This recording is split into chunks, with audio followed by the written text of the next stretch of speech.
자, 계속 연결해서 진행하도록 하겠습니다. 자, 우리 교재 129페이지에 고정자산 및 감가상각 관련되는 사항입니다.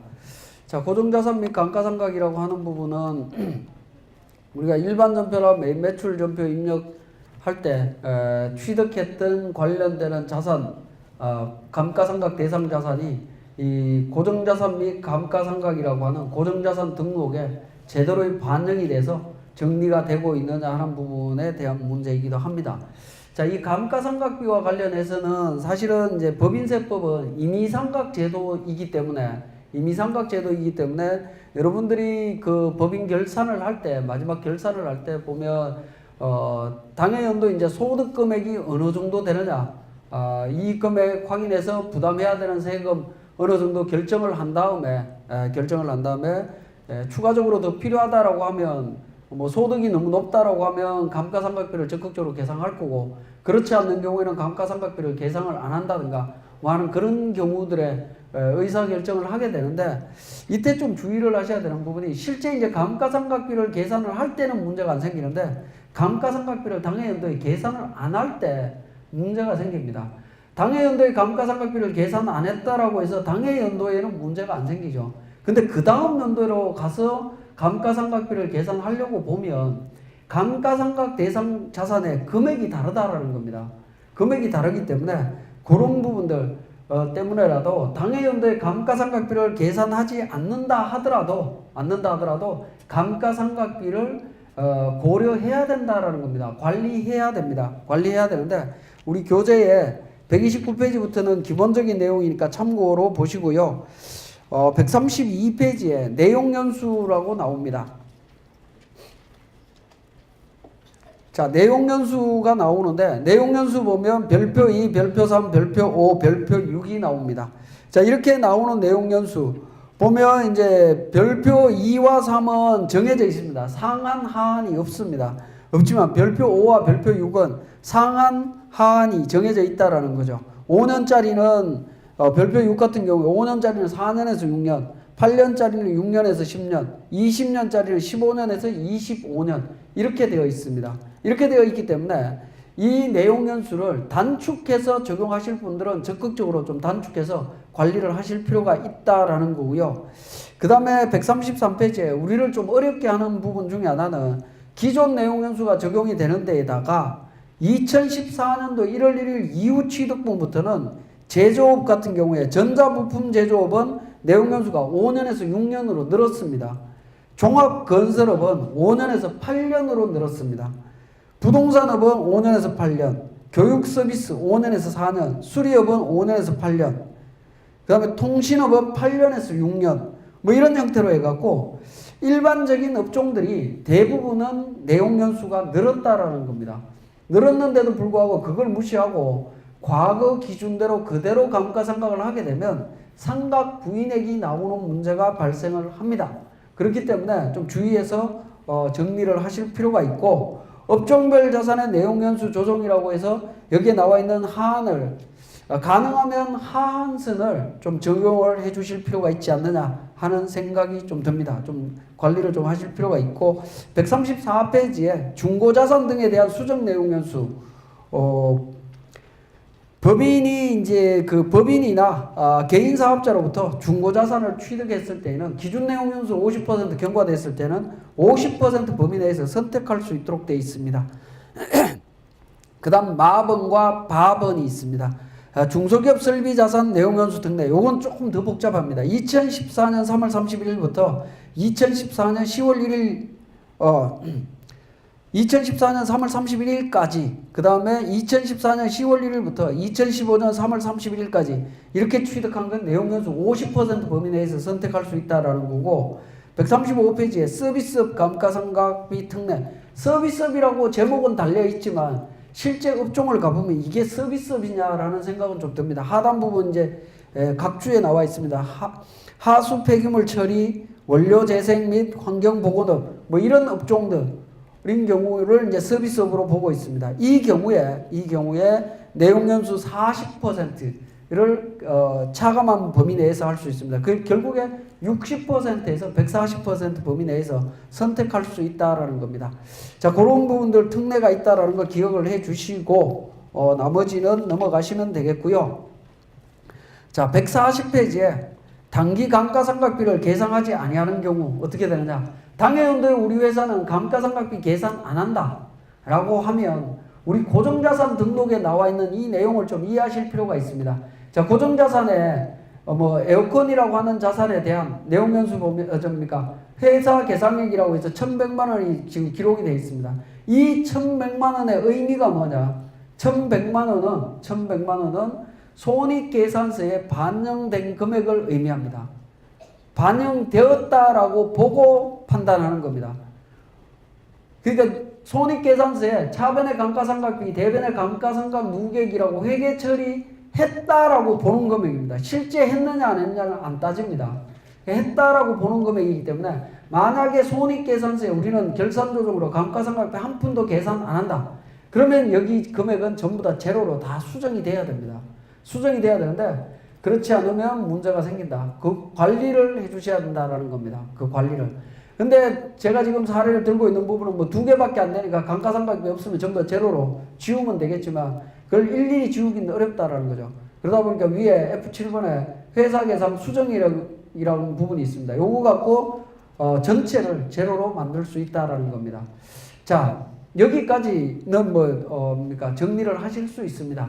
그런데 당해연도 이제 감가상각비를 계산 안 하면 여러분들이 업무적으로 3월 달에 업무 시간이 부족하기 때문에 이 고정자산 등록 메뉴를 관리를 안 한다라는 거죠. 안 하면 어떤 문제가 생기느냐? 당해연도에 취득한 자산 누락하고요. 당해연도에 매각한 자산을 관리를 못하는 문제가 생깁니다. 그러면 이제 당해연도에는 문제가 안 생기겠죠. 근데 그 다음 연도로 넘어가면 이 데이터를 그대로 2월에서 감가상각 메뉴에다 등록해서 사용할 거기 때문에 매각한 자산도 감가상각 대상 자산에 들어와 있고요. 2015년도에 취득했던 자산은 아예 반영이 안 돼 있는 이런 문제들이 생깁니다. 그래서 당해연도에 취득한 자산과 매각한 자산을 감가상각비를 계산했든 안 했든 상관없이 무조건 관리를 해야 된다라는 겁니다. 관리를 해야 되는데 요 문제를 좀 손쉽게 하기 위해서 우리 세무사랑2 프로그램에서는 절반은 해결을 해놨습니다.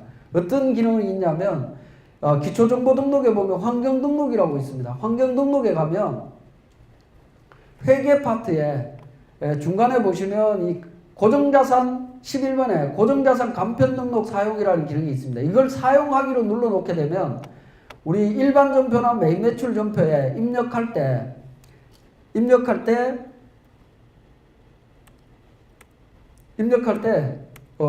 취득한 자산에 대해서 예를 들어서 뭐 1억짜리를 취득했다라고 보겠습니다. 차량이다 라고 하게 되면 이 멘트가 뜹니다. 팝업창이 뜨면서 확인 버튼을 누르게 되면 자동으로 등록이 된다라는 거죠. 등록이 돼서 감가상각까지 진행을 할 수가 있습니다. 진행을 할 수 있기 때문에 자, 그렇게만 적용이 되더라도 조금은 좀 편리하게 활용할 수 있지 않느냐는 생각이 듭니다. 그런데 이제 매각과 관련되는 부분은 우리 생계안서 발행하고 매매출 전표나 이런 데 정리를 하더라도 매각과 관련되는 건 정리가 안 됩니다. 안 되기 때문에 매각과 관련되는 부분들은 개별적으로 좀 챙겨보셔야 된다라는 겁니다. 그렇지 않으면 나중에 문제가 발생을 합니다. 그래서 좀 주의를 해 주시고요. 나머지 이제 감가상각 세무조정하는 부분들은 뭐 큰 어려움이 없습니다. 그래서 제가 넘어가기로 하고, 자, 우리 이제 감가상각비 세무조정은 법인조정에 가서 고정자산 등록이라고 하는 부분에서 미상각자산 감가상각 조정명세서라고 하는 부분이 있죠. 이 조정명세서를 데이터를 불러오기를 통해서 F3 한번 조정등록을 눌러보면 감가상각 해야 되는 내용이 다 자동으로 뜹니다. 그러면 요거 관련해서 세무조정을 해주시면 되고요. 세무조정 해주시면 되고, 그 다음에 보셔야 되는 부분이, 그러니까 감가상각비 조정명세서 합계표를 작성을 하게 됩니다. 요 서식 보고 이제 모든 걸 찾아내야 됩니다. 자, 첫 번째, 105번에 있는 4,471만 4,866원. 이 숫자는 손익계산서에 반영된 감가상각비 금액하고 딱 맞아야 됩니다. 손익계산서. 원가 명세서에 들어가 있는 감가상각비하고 대부분 맞아야 됩니다. 틀릴 이유가 없습니다. 틀리면 그 감가상각비가 재무상태표의 자산에 반영이 돼 있어야 됩니다. 어떤 형태로든 맞아야 됩니다. 그걸 딱 일치를 시켜야 되고요. 그 다음에 기말 현재액이라고 해서 재무상태표상에 가액이 나오죠. 11억 6,680만원. 11억 6,680만원이 자, 우리 합계잔액 시산표로 가서 한번 내용을 보겠습니다. 내용을 보면 유형고정자산에 16억 8,680만원 이렇게 돼 있죠. 이 숫자하고 금액이 맞아야 됩니다. 맞아야 되는데 지금 틀리죠. 틀린 이유는 토지 때문에 틀립니다. 토지 때문에. 토지 사업은 빼고 나도 지금 틀리죠. 이거는 제가 데이터를 정확하게 안 맞춰놔서 틀린 부분이고요. 정확하게 그게 맞아야 됩니다. 그리고 틀린 이유를 여러분들이 알고 있어야 됩니다. 왜 틀린지를. 그래서 이 감가상각비 조정명세서 합계표, 조정명세서 합계표 상에 나와 있는 이 숫자들이 재무상태표에 있는 숫자, 손익계산서에 있는 숫자하고 정확하게 맞아야 된다라는 거 다시 한번 검토를 한번 해보십시오. 감가상각비 쪽에서는 그 부분이 굉장히 중요하다라고 제가 보여집니다. 이게 맞지 않다라는 얘기는 당해연도에 감가상각 하면 안 되는 건데 감가상각 하거나 감가상각 해야 되는데 안 하거나 이런 문제가 발생을 합니다. 그래서 반드시 좀 챙겨봐 주시고 146페이지에 감가상각 방법부터 시작해서 내용연수 변경과 관련되는 부분들이 있죠. 자, 우리 고정자산 등록 쪽에 맨 밑에 보면 상각 방법에 대한 부분이 나옵니다. 자, 이 서식 한 장 작성하셔갖고 아까 서비스업이라든가 뭐 이런 부분들이 있어요. 설비자산 투자 관련되는 부분 업종이 있다라고 하면 또는 중고자산이 있다라고 했을 때 관련되는 서식을 작성하셔갖고 가능하면 단축해서 적용하는 것도 한 가지 방법은 됩니다. 자, 그런 부분들 좀 챙겨봐 주시고, 자, 제가 한 가지만 더 말씀을 드리면 우리 건물 부분을 잠깐 한번 보면요. 건물에 우리 기준내용연수 도움표가 있죠. 기준내용연수 도움표에 건축물 기준내용연수 보면 건축물 기준내용연수 밑에 보면 3번에 구분상 구분사를 적용함에 있어서 건물 중에 발전소, 공장, 창고 뭐 이런 부분들의 건물은 내용연수가 10년에서 20년으로 한다라고 되어 있습니다. 무조건 20년에서 40년이 아니라 10년에서 20년으로 합니다. 업종에 따라서는, 건물의 종류에 따라서는. 그죠? 만약에 철근 콘크리트 건물인데 공장이다. 40년인데 단축해봐야 30년이지만 20년 기준으로 보면 15년 만에도 감가상각할 수 있다는 겁니다. 절반 기준으로도 감가상각이 가능합니다. 그런 부분들은 좀 챙겨보실 필요가 있습니다. 이 부분은 사실은 우리 법인세법 법 조문에 있는 내용이 아니고요. 이건 시행규칙 별표에 있는 내용이다 보니까 그러니까 여러분들이 많이 모르고 있는 경향이 좀 있는 것 같습니다. 한번 챙겨보실 필요가 있을 것 같아서 잠깐 말씀드렸고 사례는 넘어갑니다. 자, 그 다음에 155페이지에 퇴직급여 충당금 조정명세서. 자, 퇴직급여 충당금 조정명세서는 2015년도가 마지막 연도입니다. 대부분. 이제 더 이상 적용할 일이 없다라고 보시면 될 것 같습니다. 자, 우리 그 세무사랑2에서 세무조정해야 되는 서식을 작성하는 순서는 다 번호를 붙여놨습니다.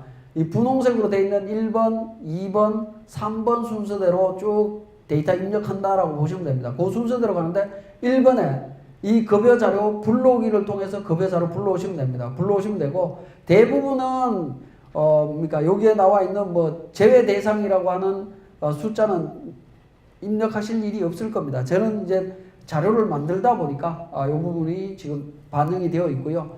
그래서 그러니까 총 급여 부분이 반영이 되어 있고, 그다음에 퇴직금 추계액명세서 관련해서는 추계액명세서 눌러보면 우리 원천 신고된 데이터 있죠. 급여 신고된 데이터를 기준으로 추계액을 자동으로 계산을 해줍니다. 그 금액을 그대로 반영을 하셔도 되고, 그것 말고 회사의 기준대로 가겠다. 그러면 회사 기준대로 별도로 계산을 하셔도 됩니다.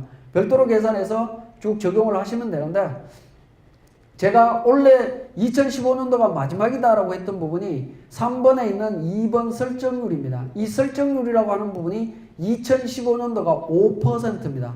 2016년도부터는 0%입니다. 더 이상 이제 진행이 안 된다라고 보시면 됩니다. 진행이 안 되기 때문에 더 이상 세무조정할 일은 없을 거다.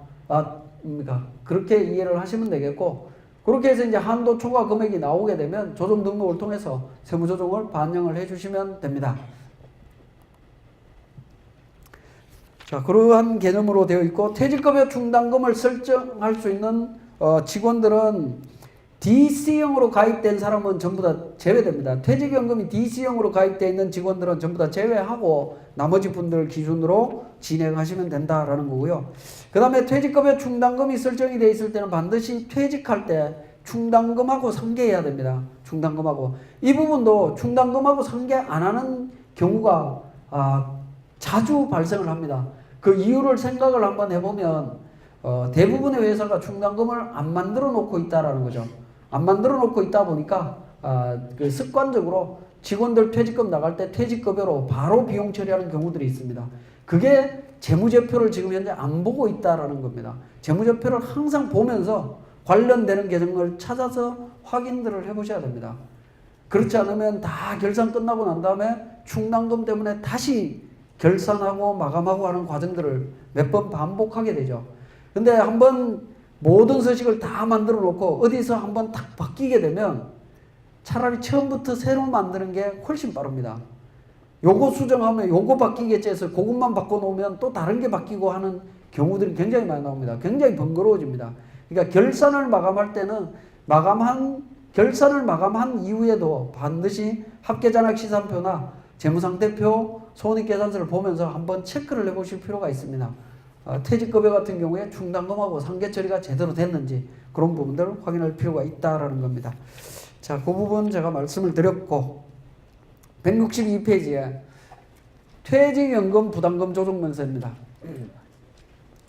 자, 퇴직연금 부담금 조정명세에서 퇴직연금은 DC형 가입자하고 DB형 가입자가 있죠. DC형 가입자는 당해 연도에 납입한 금액은 전액 다 송금 인정해 줍니다. 비용으로 인정받는다라는 거죠. 한도 계산하지 않습니다. 그냥 다 인정을 받습니다. 근데 DB형은 당해 연도에 납입한 금액은 송금으로 인정은 해주는데 세무조정을 통해서 인정을 받을 수 있다라는 겁니다. 복잡한 세무조정 과정을 좀 거쳐야 됩니다. 대부분의 회사는 납입한 금액 전액 다 송금 산입할 수 있을 겁니다. 할 수 있을 겁니다. 그러니까 DC형인지 DB형인지 가입 내용을 정확하게 확인을 해보셔야 된다라는 거 한번 말씀을 드리고요. 163페이지에 1번 추계 기준, 2번 예치금 기준이라고 해서 그 박스에 산식이 나와 있죠. 추계 기준이라고 하는 것은 퇴직연금으로 최대한 납부할 수 있는 금액입니다.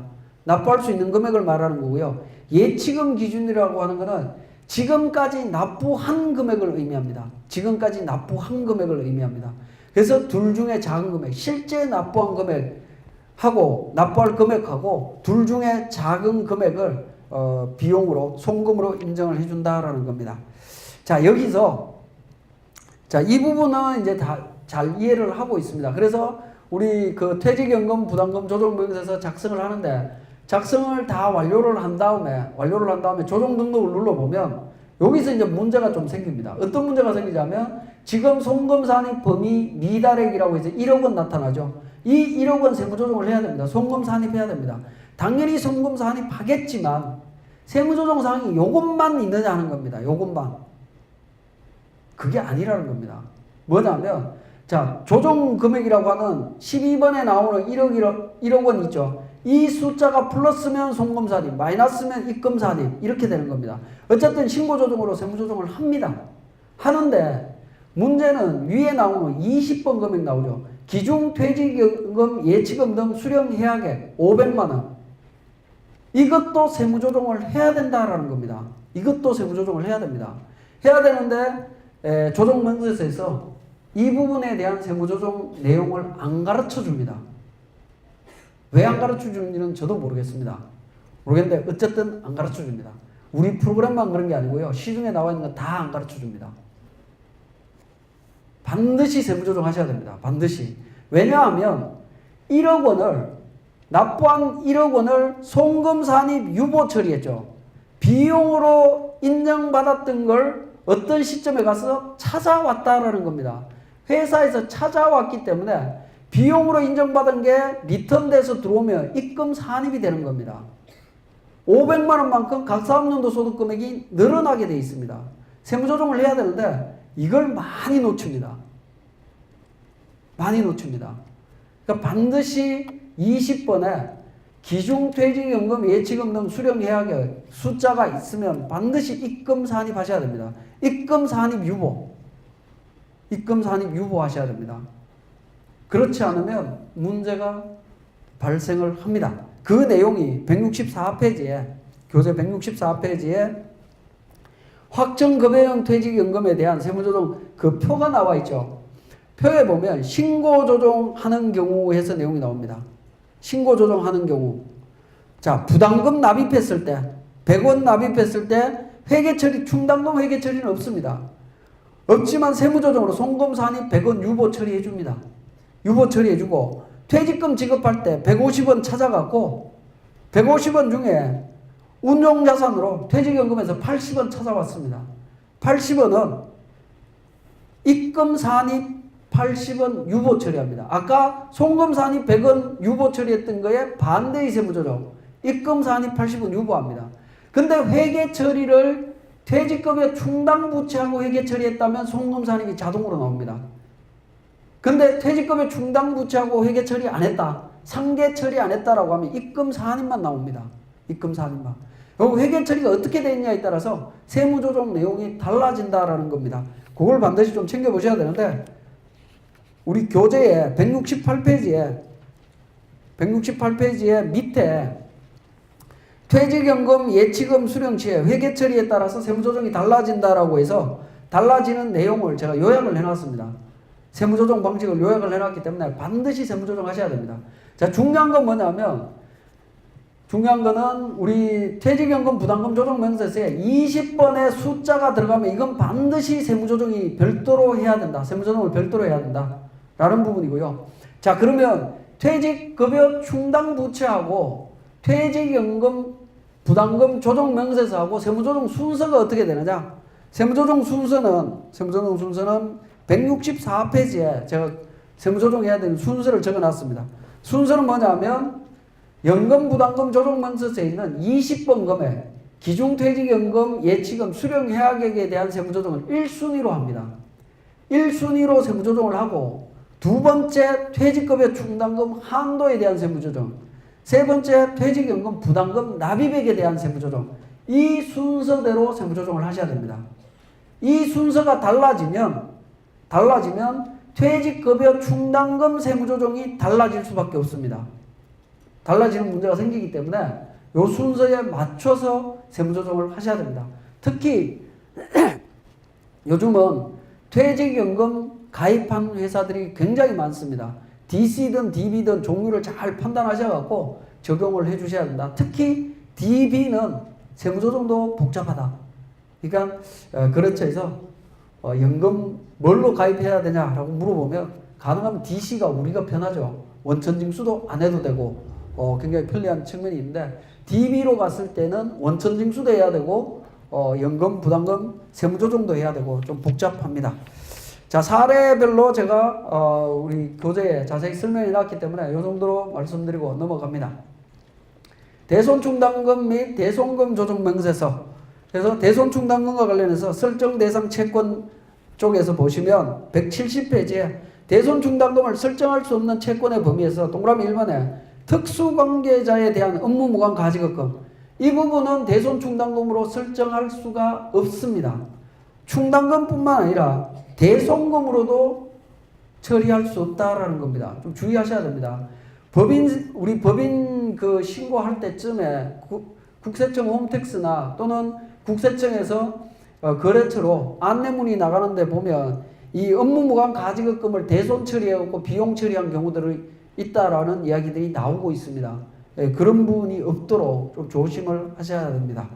자, 송금 산입 한도는 1% 기준으로 한다라는 거고요. 대손충당금 세무조정은 대손충당금 설정액하고 한도액하고 비교하는데 설정액은 재무상태표상에 대손충당금 기말잔액 총액법에 의하기 때문에 기말 잔액으로 한다라는 겁니다. 자, 그렇게 하는데 우리 프로그램에서 보면 대손충당금과 관련해서 대손금 조정과 관련되는 부분이 있습니다. 대손 사유가 정확하게 뭐냐, 우리 법에 따라서 맞느냐 안 맞느냐 이런 부분들 그러니까 정리를 해주시면 되겠고, 채권 잔액은 불러오기를 통해서 불러오면 기업회계 기준에 있는 개정 과목 기준으로 해서 설정 대상 채권 잔액들이 자동으로 반영이 됩니다. 그리고 3번에 대손충당금 설정 대손충당금 조정에서 보면 자, 또 회사 계상액에 6번 개 1300이라는 숫자 있죠. 이 1300이라는 숫자는 재무상태표의 기말 잔액하고 똑같습니다. 재무상태표에 나오는 대손충당금 기말 잔액하고 금액이 항상 일치합니다. 550만원, 750만원 해서 1300만원 대손충당금 잔액이 항상 일치하도록 되어 있기 때문에 그 금액이 일치하는지 반드시 보시고요. 그 다음에 대손충당금 부인 누계액이 있으면 이 부인 누계액은 13번에 환입할 금액하고 2개 더하면 분명히 제로가 나옵니다. 2개 더해서 제로가 나오는 12번 금액을 찾습니다.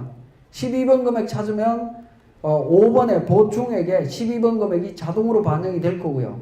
당기 계상액은 손익계산서에서 대손상각비로 계상한 금액 찾아서 반영하셔갖고 6번 금액이 재무상태표상에 대손충당금 잔액이 되도록 해서 맞춰주시면 됩니다.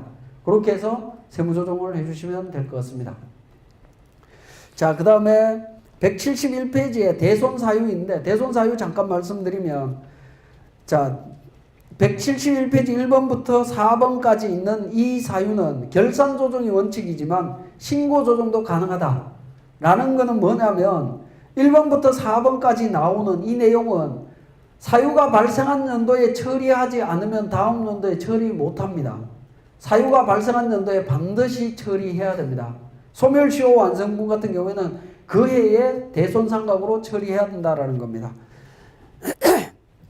172페이지에 1번부터 5번까지 나오는 부분인데 반드시 결산조정을 해야 됩니다. 결산조정이 원칙이고 신고조정은 불가능하다. 1번에 보시면 채무자의 파산, 강제집행, 형해집행, 사업의 폐지, 사망, 실종, 행방불명으로 인하여 회수할 수 없는 채권. 거래처가 폐업했다고 바로 대손 처리할 수 있는 건 아니라는 겁니다. 폐업한 그 사업체로부터 회수할 수 없는 재산이 없어야 된다라는 겁니다. 없을 때만 대손 처리가 됩니다. 그 다음에 동그라미 2번에 부도 발생일로부터 6개월 이상 경과한 수표 음상의 채권, 외상 매출금 이런 부분들도 대손 처리할 수 있다.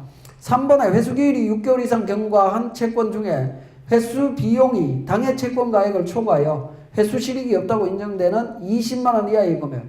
우리 거래처에서 외상 매출금 입금해 줄 때 끝에 잔액 안 주는 경우들 있죠. 그거 안 주는 거 어떻게 할 거냐는 건데, 그 금액을 그냥 비용 처리해 버리면 현금 들어온 걸로 회수 처리하게 되면 그 현금 잔액이 모여서 나중에 가지급금으로 흘러가게 돼 있습니다.